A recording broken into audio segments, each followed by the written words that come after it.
Hello and welcome to a very special witness. I'm Raghi Omar. Some call them the lost generation, the children of the Second Intifada that began in 2000.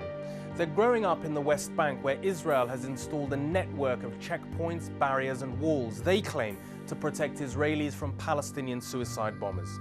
For Palestinians, the restrictions have destroyed their children's education, something they see as a way out, a key to a better future. Astonishingly, even though 6 out of 10 families live in poverty, almost 90% of children go on to university. But now the education system itself is in crisis. International sanctions have meant teachers going for months without pay, and schools face chronic overcrowding with classes of 50 pupils or more. As if that weren't enough, students are often caught up in the violence, sometimes with tragic consequences. Tom Evans's film explores what it's like to get an education under fire. Nablus city lies in the heart of the West Bank in Palestine. It is a city under siege and at the center of the ongoing and bloody battle with the Israeli occupation, surrounded by Israeli checkpoints and plagued by Israeli raids, where gun battles are commonplace and martyrdom a way of life. For a generation of young people growing up in these troubled times, it is education that provides hope for the future. For the first 4 weeks of the new school year, we follow the lives of 2 schools. King Talal Boys' School in the west of the city and Haji Rashda Girls' School in the north of the city. We see how these 2 ordinary schools manage the extraordinary pressures of life under an occupation, dealing with severe overcrowding, students in and out of prison, and clashes with the Israeli army.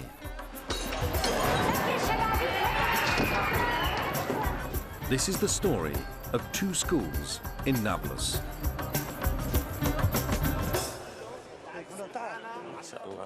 Dayas Abu Kishik is the head teacher of King Talal Boys' School.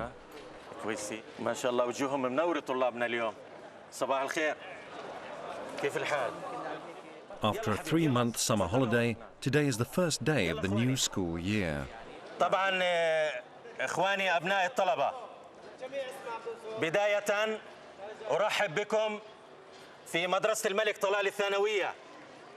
Across town, Basima Akka is the head teacher of Haja Rushda Girls' School. It is an important new start for all schools in Palestine. Last year, 2006, the election of a Hamas government led the outside world to cut off financial aid. Teachers at schools like these, run by the Palestinian Authority, were not paid for up to 6 months. They were forced to strike, and for almost 3 months, the schools shut down. The start of the new school year has brought fresh hope, but many of the pressures remain. With the population in Nablus increasing rapidly, both schools are stretched to full capacity and are constantly forced to turn students away. It's only minutes after the first school assembly, and Basima and her teachers are already dealing with a desperate parent.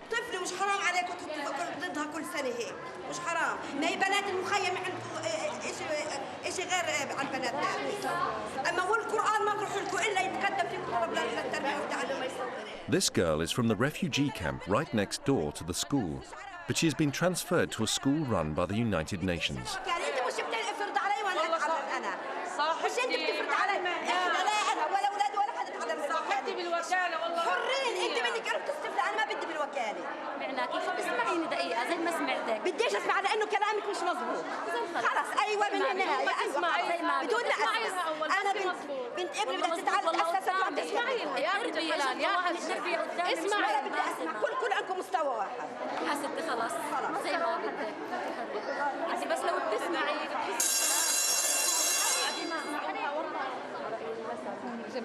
أنا شعور داخلي بكون متضايقة لأني أنا مش قادرة ألبي حاجاتهم، وأوجد الطالبات موجودات عندي بالمدرسة، أحطهم عندي بالمدرسة.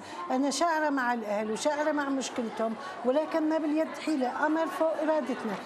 أجا أبوها كان المدرسة تأسست فيها بدي أنقلها فيها، بس يا أخوي ما بتوقف على طالبي، بتوقفش على طالبي. ساكب. Back at King Talal, Dayas too is pressured by the demand for places at his school. إلي ابن بدي إياك. كان بالغزالية اللي عمل قبال عبد الموت الأنصاري. طيب.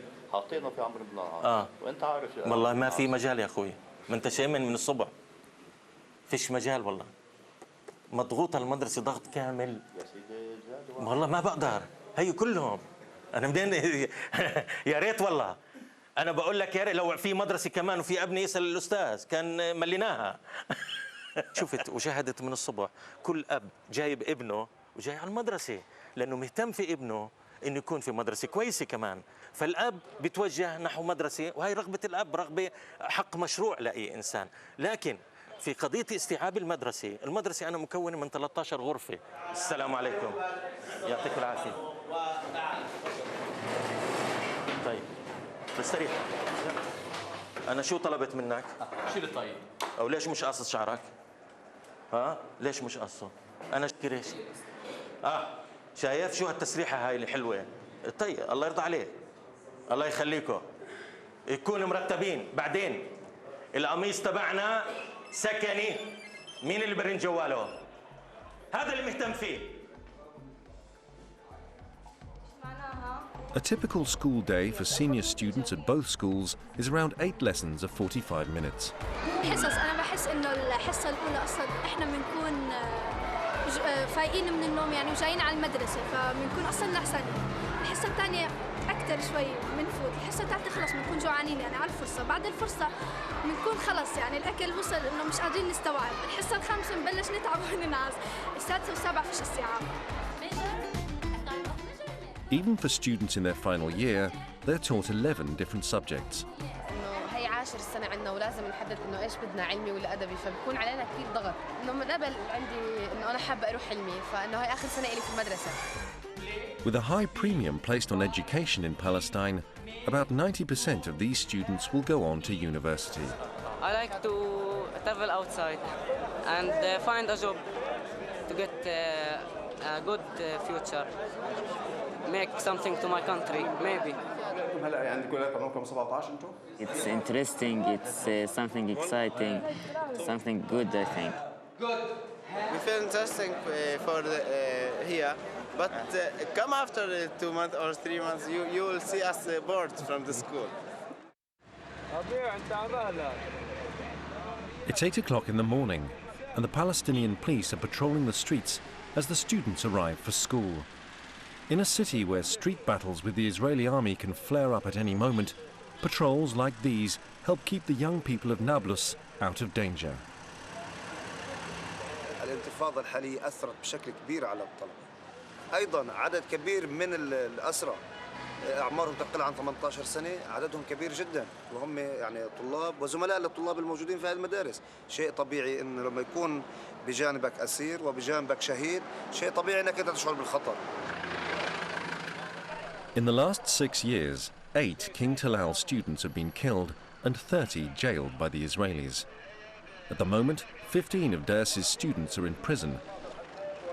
فالطلاب هم الشباب هم أكثر شريحة معرضة للاعتقال، الطلبة، لأنهم سن شباب، وخاصة عندما تستمع للإحصائيات ترى بأنه سن 14 فما فوق أغلبهم يخوضون تلك التجربة.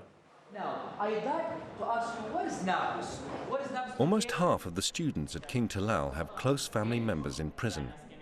Junaid Salemi is 17 and in his final year at school. His younger brother Osaid should have moved up to King Talal this year, but he was unable to take the exams because he is being held in an Israeli prison. Osaid was arrested at a military checkpoint for having an explosive device. The Israeli army claimed he was attempting to blow up the checkpoint, but the explosive device was a firecracker that had cost Osaid about 50 cents. After 6 months of being detained without charge, his family have had news that he is to be released today.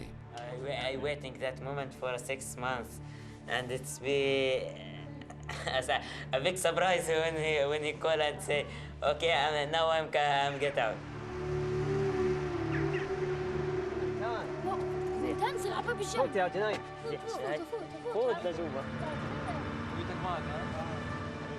The family have been told to go to Askar refugee camp 7 kilometers away. Osaid is due to be dropped off there at 9 o'clock. But nothing is certain, and the Israelis often delay the release of prisoners without warning.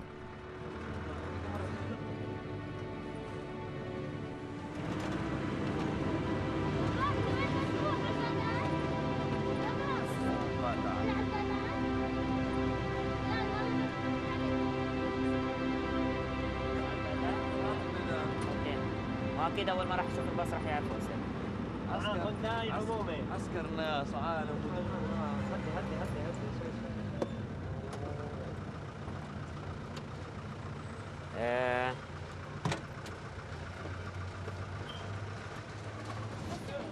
زين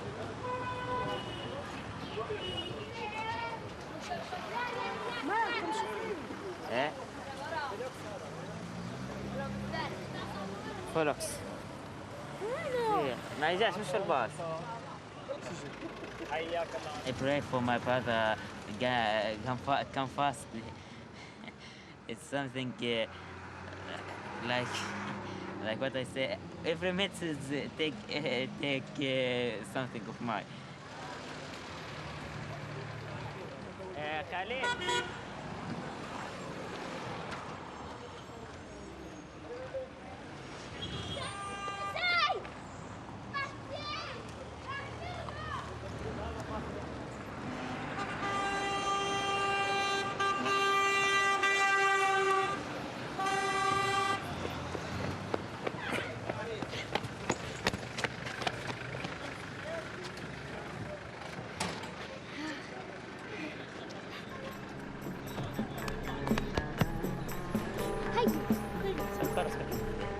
This is the first time in 6 months that Assaid has seen any of his family.